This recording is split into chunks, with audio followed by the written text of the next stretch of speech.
Hello everyone, welcome back to my channel Susmita exclusive. আরও একটা নতুন ভিডিওতে তোমাদের সকলকে জানাই স্বাগত। আজকে যে ভিডিওটা শেয়ার করছি সেটা হচ্ছে সোজা রথের দিন। রথের দিনটা আমি কি করে কাটালাম একদম সকাল থেকে রাত অবধি, সেটাই আজকে তোমাদের সাথে শেয়ার করব এই ভিডিওর মাধ্যমে। ভিডিওটা আশা করছি তোমাদের ভালো লাগবে। ভালো লেগে থাকলে লাইক কমেন্ট শেয়ার করতে একদম ভুলো না। আর চ্যানেল নতুন হয়ে থাকলে চ্যানেলটাকে কিন্তু অবশ্যই সাবস্ক্রাইব করে দিও, আর পাশে থাকা বেল বাটনটাও প্রেস করে দিও, যাতে নতুন নতুন ভিডিও ছাড়লেই তার নোটিফিকেশানটা সবার আগে তোমাদের কাছে পৌঁছে যায়। তো সকলকে জানাই শুভ রথযাত্রা, আর তার সাথে গুড মর্নিং। সকালবেলা উঠে বাসি ঘরের সমস্ত কাজ সেরে চান করে নিয়ে একটা নতুন নাইটি পরে নিয়েছি। প্রথমে আজকে বসে পড়েছি পুজো করতে। জগন্নাথ দেবকে, মহাবীরকে, গোপালকে স্নান করালাম, তারপর গোপালকে পরিয়েছিলাম নতুন জামা। আমার বাপের বাড়ির গোপালটা আমার কাছেই আছে, আর নিচে তো আছেই আর একটা গোপু সোনা।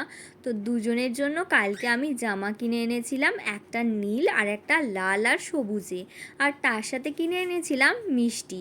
তো মিষ্টি দিলাম, তারপর ফুল মালা দিয়ে সাজালাম। আর আজকের ভিডিওতে প্রথমেই যে গাছটা তোমাদেরকে দেখিয়েছি সেই গাছের কথা তো তোমাদেরকে বলাই হয়নি। কিছুদিন আগে এই জোড়া টগরের গাছটা কিনে এনেছিলাম। গাছটাতে বেশ কয়েকটা কুড়িও হয়ে গেছে। আজকে তোমাদের সাথে কুড়িগুলোই শেয়ার করলাম। কিছুদিন পর যখন ফুল ফুটবে তখন কিন্তু আমি আবার শেয়ার করব। তো তারপর নিচে চলে এলাম। নিচে মহাবীর, রাধা, কৃষ্ণ সবাইকে মালা পরিয়ে দিলাম। তো পুজো তো হয়ে গেল, বেশ বেলাও হয়ে গেছে অনেকখানি। তো এরপর আমরা কিন্তু টিফিন করব। তো টিফিনে আজকে ছিল মুড়ি, আলুর তরকারি, আর তার সাথে মহাবীরের লুচি ভোগ, নাড়ু, সুজি, আর তার সাথে ছিল চপ। তো এই দিয়ে টিফিনটা সেরে তারপর চলে গেলাম রান্নাঘরে। রান্নাঘরে আজকে তো একটু স্পেশাল, যেহেতু রবিবার আর তার সাথে রথ, সেই জন্য আজকে খাসির মাংস নিয়ে এসেছিলো। তো আজকে কিন্তু খাসির মাংসটা কি করে রান্না করছি পুরো রেসিপিটা তোমাদেরকে দেখাবো না। পুরো রেসিপি দেখতে হলে আমার চ্যানেলে কিন্তু দেওয়া আছে, তোমরা গিয়ে দেখে নিতে পারো। তো আমি কিন্তু ম্যারিনেশন করে নিলাম ওদিকে, আর এদিকে আলুগুলো ভাজার জন্য কড়াইতে তেল দিয়ে আলুগুলো ভাজতেও শুরু করে দিলাম। একটু লাল লাল করে ভেজে তুলে রাখলাম। আর এই দিকে তো এবার মশলা ফসলা দেওয়ার পালা। পেঁয়াজ ভেজে নিলাম, আদা রসুন সব দিলাম। তারপর তো ভালো করে গ্রেভিটা করে লাস্টে মাংস দিয়ে কষিয়ে প্রেশার কুকারে দিয়ে দেবো। তো তোমরা কিন্তু অবশ্যই আমি কিভাবে খাসির মাংস রান্না করি যাতে একটুও গন্ধ না ছাড়ে, তো সেটা যদি দেখতে চাও আমার চ্যানেলে গিয়ে অবশ্যই কিন্তু দেখে নিতে পারো। রান্না করতে করতে এদিকে দেখি বেশ মেঘলা হয়ে গেছে। তো জামা কাপড় তুলে আনার পরই দেখি বৃষ্টি শুরু হলো। আর এদিকে দেখি প্রায় 2:30 বেজে গেছে। তো আমরা চটপট সবাই খেতে বসে পড়লাম। পেঁয়াজ, শসা এগুলো সব কেটে নিলাম, তার সাথে লেবুও কেটে নিয়েছিলাম, পাতি লেবু। তো ভাত তো বাড়া হয়ে গেছে। এরপর মামুনি প্রেশার কুকারটা খুলে মাংসের ঝোল আলুটা বাটিতে দিচ্ছে। কালারটা খালি দেখো, আমার তো খিদে পেয়ে গেছে। মাংস যত না খাই, আমার আলু আর ঝোলটা মাংসের দারুণ লাগে। আর লেবু দিয়ে মাখলে তো ওর টেস্টই আলাদা হয়ে যায়। তো দুপুরের খাওয়া শেষ করে তারপর ওপরে চলে এলাম জাম নিয়ে। এই যে বোন, আমি, ও সবাই মিলে জাম খেয়ে তারপর একটু ঘুমিয়ে পড়েছিলাম। তারপর সন্ধেবেলা 6টা করে বেরোলাম, কারণ তার আগে দুপুরে বৃষ্টি হচ্ছিল, তাড়াতাড়ি বেরোনোরও কোনো উপায় ছিল না। 6টা নাগাদ করে রেডি হয়ে বেরোতে বেরোতে প্রায় ওই 6টা 10-15 হয়ে গেছিলো। তো রাস্তায় বেরিয়ে তো দুটো রথ দেখে নিলাম প্রথমেই। তারপর আমরা চলে যাচ্ছিলাম ময়দানের ওই দিকে। আর রাস্তায় যেতে যেতে দেখি ছোট ছোট কত পুচকে পাচকারা খালি রথ নিয়ে যাচ্ছে। রথ সামলাতেও পারছে না, কিন্তু দড়ি কিন্তু ছাড়ছে না। তো প্রত্যেকের রথ সাজানো দেখতে আমার কিন্তু বেশ ভালো লাগে। আমি কিন্তু এদিক ওদিক ঘুরে ঘুরে খালি দেখছি কে কীরকম রথ সাজিয়েছে।